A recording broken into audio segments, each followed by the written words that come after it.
अस्सलाम वालेकुम एवरीवन, मेरा नाम वजीर है और आज की जो हमारी वीडियो है ये टाइटल से आपको आइडिया हो गया होगा कि सोलर की बैटरीज़ के ऊपर है।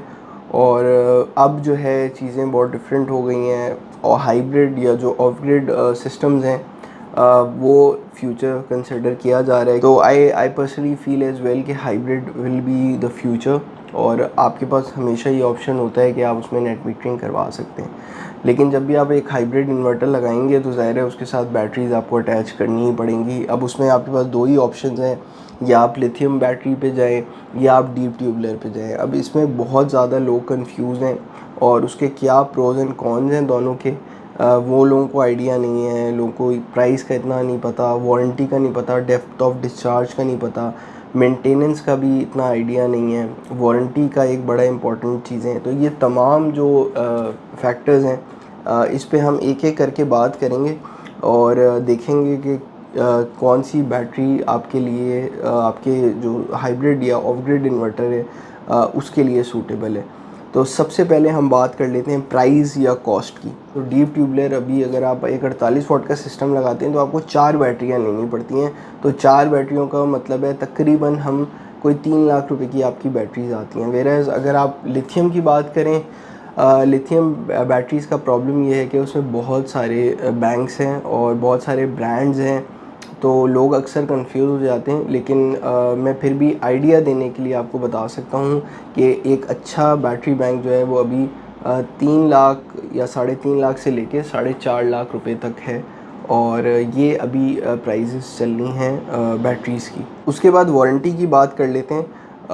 वारंटी में डीप ट्यूबलर पहले थोड़ी बहुत वारंटी दे देता था, लेकिन अब डीप ट्यूबलर की बिल्कुल भी वारंटीज़ जो है वो नहीं मिलती थी। पहले 6 महीने भी मिल रही है, वो भी जो है वो भी काफ़ी मैन्युफैक्चरर्स ने जो है वारंटी देना ख़त्म कर दी है। तो डीप ट्यूबलर की आपको कोई वारंटी नहीं मिलती है सच। वेरेज अगर हम लिथियम आयन की बैटरीज़ की बात करें तो उनकी जो ऑफिशियल वारंटी है वो कुछ कंपनीज़ 5 ईयर्स भी दे रही हैं और कुछ कंपनी 10 साल भी दे रही हैं और 10 साल की रिप्लेसमेंट वारंटीज़ भी कुछ कंपनीज़ ऑफ़र कर रही हैं। तो जाहिर सी बात है अगर आप वारंटी के हिसाब से देखें तो जाहिर सी बात है लिथियम को एक बहुत बड़ा एज हासिल है as far as warranty is concerned. एक और जो सबसे बड़ा चैलेंज होता है जब आप कहीं सिस्टम इंस्टॉल करते हैं या बैटरीज आप इंस्टॉल करते हैं तो स्पेस का प्रॉब्लम या स्पेस कंस्ट्रेंट का इशू काफ़ी सीरियस रहता है। और स्पेस के साथ साथ फिर उसके एस्थेटिक्स भी हैं। तो जब आप डीप ट्यूबलर लगाते हैं तो ज़ाहिर है आपको उस तरह की खूबसूरती या एस्थेटिक्स तो नहीं मिल सकते, क्योंकि वो 4 बैटरियाँ हैं। अगर आपका 48 वाट्स का सिस्टम है तो एक तो आपके एस्थेटिक्स भी इतने कोई ख़ास नहीं हो सकते। उस वहाँ पे आपके पास बहुत लिमिटेड स्पेस होता है काम करने के लिए। और दूसरा और सबसे बड़ा प्रॉब्लम ये है कि आप हर जगह उसको प्लेस नहीं कर सकते, क्योंकि उसके बहुत सीरियस फ्यूम्स होते हैं बैटरीज़ के। तो आपको थोड़े से ओपन स्पेस में जो डीप ट्यूबलर बैटरीज़ हैं वो आपको लगानी पड़ेंगी। वेराज लिथियम में कोई ऐसा इतना ज़्यादा आपको फ़र्क नहीं पड़ता, क्योंकि जो अब नई लिथियम बैटरीज़ आ रही हैं वो डिज़ाइन हुई हैं to operate at very high temperatures as well. But it's recommended कि अगर आप कोई ऐसे स्पेस में लगा रहे हैं जहाँ पे हवा बिल्कुल भी नहीं है या ज़रा ऐसा एरिया है जो बिल्कुल क्लोज्ड है, तो वहाँ पे पंखा या कोई ऐसी चीज़ लगा लें तो वो भी काफ़ी बेनिफिशियल है। लेकिन लिथियम में कोई बहुत ज़्यादा आपको प्रॉब्लम ऐसे फेस करने को नहीं मिलेगा। जितना आपको लिमिटेशन डीप ट्यूबलर में, लिथियम में उतनी लिमिटेशन आपको नहीं मिलेगी। मेंटेनेंस की बात कर लेते हैं। मेंटेनेंस में जो है डीप ट्यूबलर का एक इशू ये है कि उसमें आपको विद टाइम जो पानी है वो उसका चेंज करना पड़ता है। और लिथियम आयन बैटरीज़ के अंदर किसी किस्म की कोई मेंटेनेंस नहीं है, ज़ीरो मेंटेनेंस बैटरीज़ होती हैं। एक दफ़ा वो इंस्टॉल हो गई तो जब तक उनका जो लाइफ साइकिल पीरियड है, वो जितने भी लाइफ साइकिल्स होगा वो तब तक आपको 5 साल 10 साल आपको किसी किस्म की कोई मेंटेनेंस की आपको ज़रूरत नहीं पड़ेगी मेंटेनेंस के हवाले से। अच्छा, डेप्थ ऑफ डिस्चार्ज पे भी बात कर लेते हैं। डीओडी भी जिसको हम बोलते हैं, और डीओडी में भी लिथियम जो है वो एक 100% एक सुपीरियर बैटरी है। और उसका सिंपल रीज़न यही है कि आप अगर एक लिथियम बैटरी अगर 5 किलोवाट की है तो आप उसमें से जो पावर ले सकते हैं वो 4.5 किलोवाट ले सकते हैं, विच इज़ अराउंड 90-95%। वेयरएज़ अगर आपने lithium battery deep tubular battery अगर आपने लगाई हुई है और 48 वॉट की 4 बैटरियाँ फॉर एग्जांपल लगाई हैं और वो 10 किलोवाट या 11 किलोवाट बन रही है, तो आप उसमें से 50% ही आप उसमें से पावर ले सकते हैं, 50 या 60%। वो भी अगर आप हैवी लोड चला रहे हैं तो और आपका डेप्थ ऑफ डिस्चार्ज जो है वो कम हो जाता है, बट एवरेज हम 50-60% लेके चलते हैं, तो इतना ज़्यादा फ़र्क है। अगर हम डेप्थ ऑफ डिस्चार्ज की बात करें तो इसमें भी लिथियम जो है वो एक क्लियर विनर है।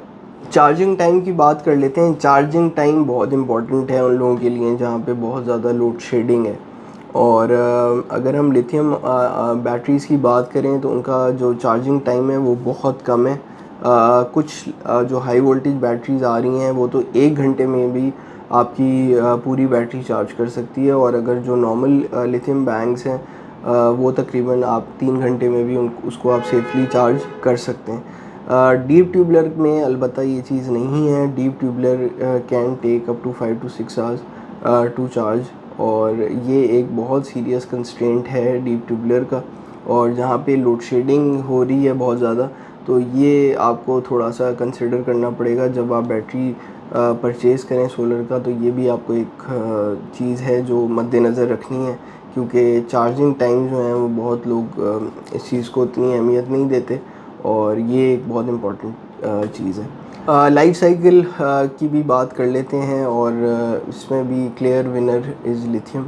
एक तो लिथियम की लाइफ बहुत ज़्यादा है, 10 साल की लाइफ है, 5000-6000 लाइफ साइकिल स्टैंडर्ड जो अच्छी बैटरीज़ हैं उसमें से आपको आराम से मिल जाते हैं। वेयरएज़ जो डीप ट्यूबुलर है उसकी इतनी लाइफ नहीं है, ऑलमोस्ट आप समझ लें 1200-1500 लाइफ साइकिल्स हैं।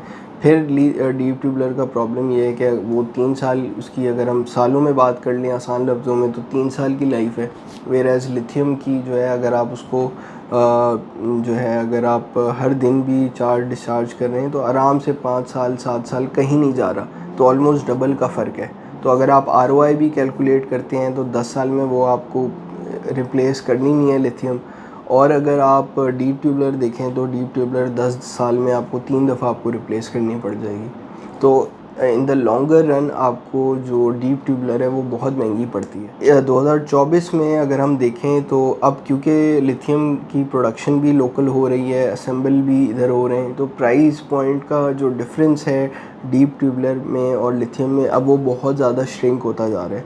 तो इसी वजह से इट्स प्रेफर्ड कि आप लिथियम की तरफ जाएं, क्योंकि एक बेहतर टेक्नोलॉजी है, और आप लाइट लोड चला लें, हैवी लोड चला लें, किसी किस्म का कोई ऐसा प्रॉब्लम उसमें नहीं आता, एज़ लॉन्ग एज़ कि आपका घर का जो लोड है उसके हिसाब से अगर आपने बैटरी बैंक लगाया हुआ है। ख़ास तौर पे अगर आप रात को आप वापडा से नई बिजली लेना चाहते हैं, आप चाहते हैं कि पीक आवर्स में अपना जो घर है वो आप चलाना चाहते हैं बैटरी पे, तो उसके लिए अगर आप प्रॉपर तरीके से आप अपनी जो बैटरी की मैनेजमेंट है, लोड मैनेजमेंट है, अगर आप वो सही तरीके से करें तो lithium is a far superior battery for your solar system.